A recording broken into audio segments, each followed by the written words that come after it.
So hello students, welcome to cafe mate. So आज हम करेंगे class 12 English poem second an elementary school classroom in slum by Stephen Spender का stanza explanation आज हम देखेंगे। तो मैं आपको आज बताऊंगा कि बोर्ड में आपको स्टेंजा एक्सप्लेनेशन कैसे करना है। तो आज मैं आपको बताने वाला हूँ स्टेंजा नंबर 3।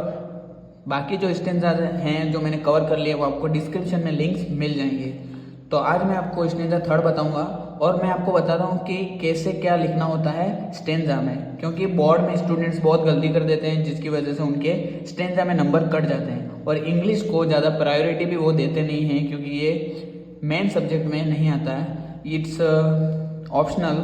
दैट्स वाई बहुत सारे स्टूडेंट इसको एज अ टेम्पररी यानी कि बहुत कम भाग देते हैं। तो थर्ड स्टेंजा है हमारा surely Shakespeare age doom. Surely Shakespeare से लेकर एज डूम तक। तो सबसे पहले आपको लिखना होता है रेफरेंस।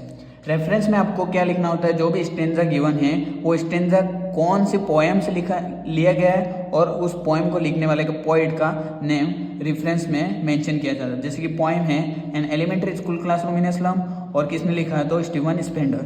पोएम और पोइट दोनों का नेम मेंशन करना होता है रेफरेंस में। फिर आपको लिखना होता है कॉन्टेक्स्ट। कॉन्टेक्स्ट में आपको जो भी स्टेंजा है उसको शॉर्ट वे में एक्सप्रेस करना होता है। तो इस स्टेंजा में एक्सप्रेस कर रहे हैं हमारे जो पोइट हैं। तो in this lines the poet telling about future of the childrens, यानी कि इस स्टेंजा आपको पढ़ के पता चल जाएगा कि वो क्या कहना चाहता है जो कि पोइट है। तो ये हो जाता है हमारा कॉन्टेक्स्ट। फिर आता है हमारा एक्सप्लेनेशन। तो एक्सप्लेनेशन में जो भी हमारे जो स्टेंजा होता है उसको कंप्लीटली डिफाइन करना होता है, डिटेल में एक्सप्लेन करना होता है और अपने कुछ पॉइंट ऑफ व्यू भी सामने रखने होते हैं। जैसे कि the poet future say that this children living in the slum area have faced so many hardship that they feel every other person.